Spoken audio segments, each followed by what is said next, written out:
भूर्भुवः स्वः तत्सवितुर्वरेण्यं भर्गो देवस्य धीमहि धियो यो नः प्रचोदयात्।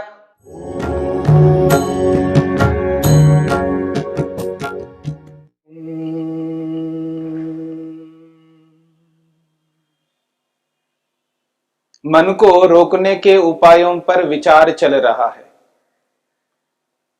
महर्षि पतंजलि ने समाधिपाद के 36वें सूत्र में मन को रोकने के 2 विशिष्ट उपाय बताए। सूत्र है विशोका वा ज्योतिष्मति। विशोका नामक ज्योतिष्मति की उपलब्धि को प्राप्त करके व्यक्ति एक ओर से शोक रहित होता है। जीवन में शोक का होना और जीवन में शोक का ना होना। शोक का अर्थ है दुख, कष्ट, पीड़ा। आत्मा दुखी, पीड़ित रहती है, कष्ट से युक्त रहती है। और जिसके जीवन में शोक है, पीड़ा है, वह व्यक्ति कभी भी सुखी नहीं हो सकता। जीवन में जब तक शोक रहता है तब तक व्यक्ति पूर्ण रूप से सुखी नहीं हो सकता। और कोई चाहे मैं पूर्ण रूप से सुखी होना चाहता हूं, उसके लिए व्यक्ति को सबसे पहले शोक से हटना होगा। एक समय एक विषय रहेगा। मन जिस समय दुख से युक्त रहता है उसी समय सुख से युक्त नहीं हो सकता, और जिस समय सुख से युक्त रहेगा उसी समय दुख से युक्त नहीं रह सकता। पर ये सुख और दुख दोनों बारी बारी से आते रहते हैं। यानी सुख हो गया, सुख मिल गया, सुखी हो गया व्यक्ति, थोड़ी देर के बाद दुखी होने लगता है। और जब तक सुखी रहता है, सुख से युक्त रहता है, उसके बाद में जब दुख से युक्त होता है तो दुखी रहता है, तो दुख के काल में सुख नहीं होता है और सुख के काल में दुख नहीं होता है। और ये सुख और दुख निरंतर चलते रहते हैं। सुख और दुख का जो चक्र है वो निरंतर जीवन में चलता रहता है। प्रातःकाल जब व्यक्ति उठता है, उठते ही उसके सामने दुख हैं और उन दुखों को वो दूर करना चाहता है। अपने शरीर को शुद्ध रखना चाहता है, वो शुद्ध नहीं होता है। जब प्रातःकाल उठता है तो शरीर अशुद्ध दिखाई देता है, और जब तक वो अशुद्धि रहेगी तब तक व्यक्ति दुखी रहेगा। इसलिए उस अशुद्धि को दूर करने की चेष्टा करता है। यानी उठते ही दुख प्रारंभ होता है। प्रातःकाल जैसे व्यक्ति उठ जाता है, निद्रा से बाहर आता है, जागृत अवस्था में आता है, तो दुख प्रारंभ होता है। अब उस दुख को दूर करने की चेष्टा करता रहता है। जब वो उस दुख को दूर करता है, थोड़ी बहुत उसको राहत मिल जाती है, उसके बाद फिर कोई ना कोई दुख आ पड़ता है उसके सामने। फिर भूख लगने लगती उसको, और जैसे भूख को मिटाता है तो प्यास लगने लगती व्यक्ति को, उससे भी दुख होता रहता है। प्यास को मिटाता है तो फिर कोई और दुख आ जाता है। शारीरिक दुख भी आने लगते हैं और मानसिक दुख भी आने लगते हैं। और एक सीमा तक व्यक्ति शारीरिक दुखों को तो दूर करता रहता है, उसमें सफलता तो मिलती है, लेकिन मानसिक दुख जो आते हैं उसको दूर नहीं कर पा रहा है। और मनुष्य सबसे अधिक मानसिक रूप से दुखी रहता है। और जब तक मानसिक दुख दूर नहीं होते हैं तब तक व्यक्ति सुखी हो नहीं सकता। और सुख का सीधा संबंध मन से है। शरीर से नहीं है, वाणी से नहीं है, सुख का संबंध मन से है। सुख की अनुभूति मन से होती है। जैसे कोई व्यक्ति रूप को देखता है तो आंख से देखता है, आंख से रूप का अनुभव करता है। रस की अनुभूति रसना इंद्री से करता है, गंध की अनुभूति नाक से करता है, शब्द की अनुभूति कान से करता है। ऐसे ही स्पर्श की अनुभूति त्वचा से करता है। यानी सीधा सीधा इंद्रियों के माध्यम से अनुभूतियां करता है व्यक्ति। यदि इंद्रियां बीच में नहीं होंगी तो व्यक्ति को अनुभूति नहीं हो सकती। लेकिन सुख की अनुभूति के लिए व्यक्ति को मन की आवश्यकता है।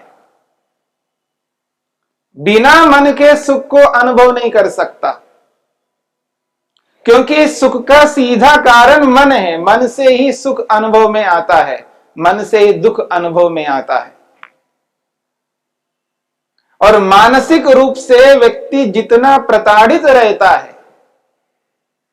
जितना दुख कष्ट भोगता है, उतना प्रताड़ित, उतना दुख कभी व्यक्ति और ढंग से नहीं हो पाता है।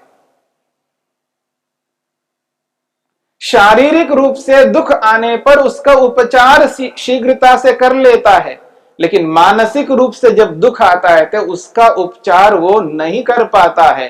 कारण वही है, मनोनियंत्रण नहीं है। मनोनियंत्रण के लिए महर्षि पतंजलि ने अलग अलग उपायों को हमारे सामने रखा है। उन उपायों को बताते हुए जिस सूक्ष्म उपाय को इस सूत्र में स्पष्ट किया है, विशोकावाद ज्योतिष्मति के माध्यम से, वो कहते हैं विशोका शोक रहित होता है। कौन? आत्मा। आत्मा को शोक नहीं होता। कब? विषयवती से युक्त जब होता है, अस्मिता मात्र से युक्त होता है। जो दो उपलब्धियां यहां पर बताइए, एक है बुद्धि संवित, बुद्धि का साक्षात्कार, और एक है अस्मिता मात्र, आत्मा का साक्षात्कार। बुद्धि संवित से महतत्व रूपी बुद्धि का साक्षात्कार और मन रूपी बुद्धि का साक्षात्कार, और अस्मिता नामक सिद्धि में आत्मा का साक्षात्कार, उसके साथ में अहंकार रूपी तत्व का भी साक्षात्कार। बुद्धि संवित से दो पदार्थों का साक्षात्कार और अस्मिता नामक सिद्धि में दो पदार्थों का साक्षात्कार। इस प्रकार चार पदार्थों का साक्षात्कार इस सूत्र के माध्यम से स्पष्ट किया है। हमने बुद्धि संवित को लेकर के विचार किया, और कल हमने ये भी विचार किया है अस्मिता मात्र समाधि के माध्यम से मन का क्या स्वरूप प्रस्तुत किया गया है। जब मन का साक्षात्कार करता है तो मन को कैसा अनुभव करता है। इस संदर्भ में महर्षि वेदव्यास लिखते हैं, तथा अस्मिता मात्रम, अस्मिता को लेकर के बताया जा रहा है।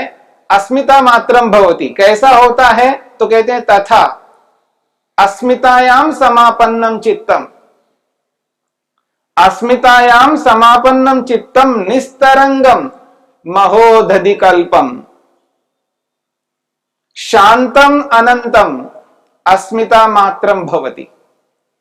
वेदव्यास कहते हैं अस्मितायाम समापन्नम चित्तम, जब अहंकार में मन को एकाग्र करता है अथवा आत्मा में मन को एकाग्र करता है तो कैसा रहता है चित्त?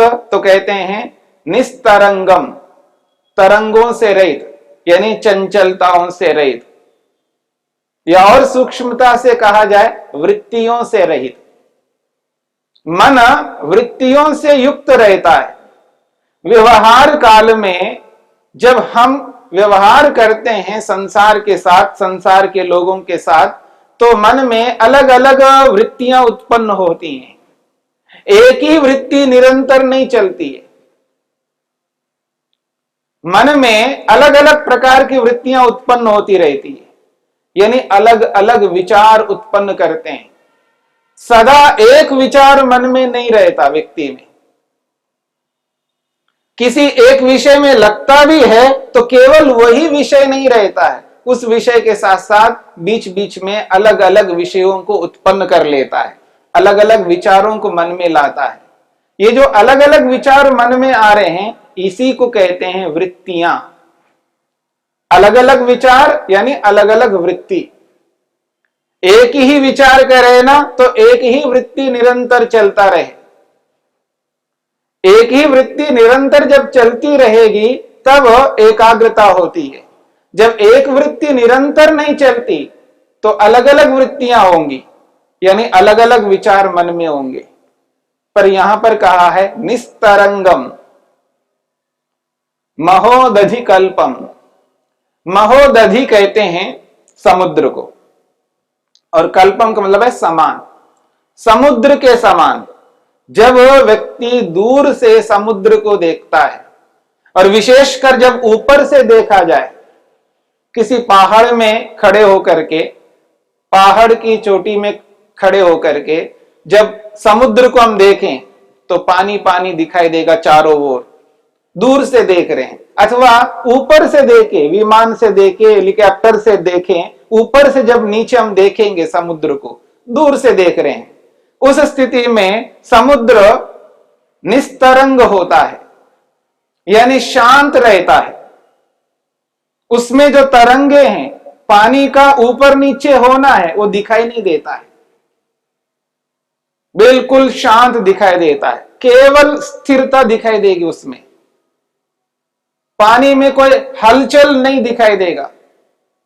जैसे दूर से समुद्र को देखने पर वो निस्तरंग होता है, तरंगों से रहित होता है, शांत होता है और अनंत दिखाई देता है। यानी चारों ओर दृष्टि डाल करके देखो आप ऊपर से तो केवल पानी पानी दिखाई देगा, कुछ और नहीं दिखाई देगा। एक प्रकार से सर्वत्र पानी है तो एक प्रकार से अनंत लगेगा, अनंत सा प्रतीत होता है। यद्यपि पानी अनंत नहीं है, पानी तो शांत है, यानी पानी की समाप्ति है। पानी सर्वत्र विद्यमान नहीं है, पानी की मात्रा है, केवल धरती पर पानी है। धरती से दूर जाएंगे तो पानी नहीं मिलेगा। तो इस रूप में पानी शांत होते हुए भी उसको अनंत इसलिए कहा जा रहा है अपेक्षा से। अपेक्षा से जब और पदार्थों को हम नहीं देख रहे हैं, केवल उसी को देख रहे हैं और वो भी दूर तक दिखाई दे रहा है, उस स्थिति में वो अनंत है, अपेक्षा से अनंत है। ठीक इसी प्रकार मन को भी वैसा ही कहा जा रहा है, निस्तरंगम, तरंगों से रहित यानी वृत्तियों से रहित है मन, केवल अस्मिता में युक्त है, केवल आत्मा में युक्त है। और समुद्र के समान इसको बताया गया है शांतम। जैसे समुद्र को दूर से देखने पर शांत दिखाई देता है, कोई हलचल नहीं होता है, ठीक इसी प्रकार से हमारा जो मन है वो अब शांत है, क्योंकि एकाग्र है। एकाग्रता में शांति होती है, चंचलता में अशांति होती है। उद्विग्नता जो है वो चंचलता की स्थिति में आती है, और एकाग्रता की स्थिति में उद्विग्नता नहीं रहती है, शांत स्थिति रहती है, प्रसन्नता रहती है। तो यहां पर कहा है शांतम, वो मन शांत है। और अनंतम भी कहा है मन को। अनंतम कर्मों की दृष्टि से है, क्रिया की दृष्टि से है। जब सृष्टि बनी, जब से मन बना, जब से आत्मा को मन मिला, तब से लेकर आज तक वही मन है, मन में बदलाव नहीं आया। शरीर में तो बदलाव आता है, इस शरीर को छोड़ करके अगले जन्म में नए शरीर को प्राप्त करेंगे, उसको छोड़ करके फिर नए शरीर को प्राप्त करेंगे। शरीर तो बदलते रहेंगे पर मन वही रहेगा। और जब से सृष्टि बनी अब तक लगभग 2 अरब वर्ष होने जा रहे हैं। इन 2 अरब वर्षों में न जाने कितने बार हमने जन्म लिया होगा, हम नहीं गिन सकते, हमें पता भी नहीं है। मान करके भी चले कि हम मनुष्य जन्म को हर बार प्राप्त करते हुए आ रहे हैं और हर बार 100-100 साल जीते हुए आए हैं, संभव नहीं है। मान करके चलते थोड़ी देर के लिए, हर बार मनुष्य का जन्म लिया, हर बार 100 साल जिया, तो 2 अरब वर्षों में तो कम से कम 2 करोड़ बार तो हमने जन्म लिया होगा, मनुष्य जन्म। और 2 करोड़ जन्मों में हमने एक ही मन का प्रयोग किया और आज वही मन है और आगे जब तक सृष्टि रहेगी तब तक वही मन रहेगा। न जाने कितने कर्म किए होंगे, उसकी कोई सीमा नहीं है। एक दिन के कर्मों को हम गिन नहीं सकते। एक दिन के कर्मों को प्रातःकाल जागरण से लेकर के उठते ही और रात्रि में सोने तक, इन जागृत अवस्था में जितने कर्म हम करते हैं उन कर्मों को गिन नहीं पाए। और रात्रि में सोते वक्त निद्रा की स्थिति में भी मन खाली नहीं रहता, वहां पर भी मन काम करता रहता है, सुख ले रहा होता है या दुख ले रहा होता है।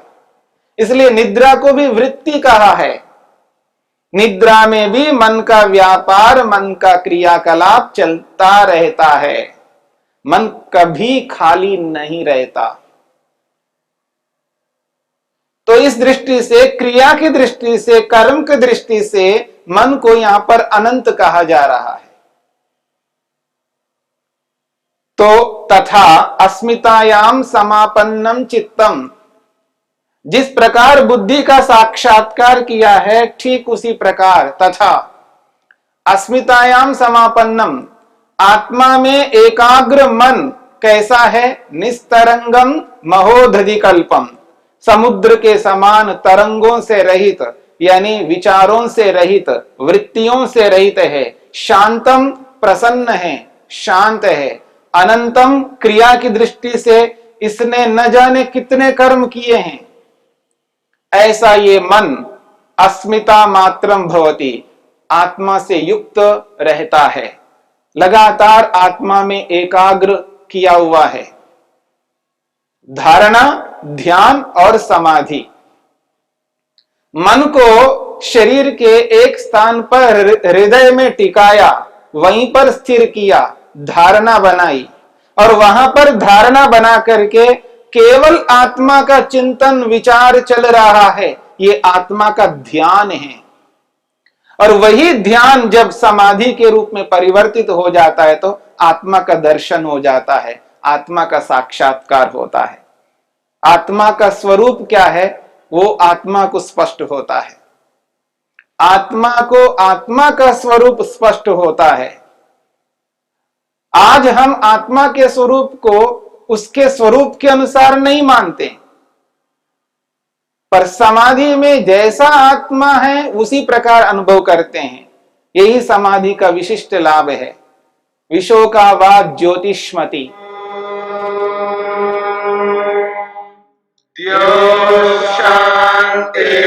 शांतिरंतरिक्षं शांति पृथिवी शांतिरापः शांतिरोषधयः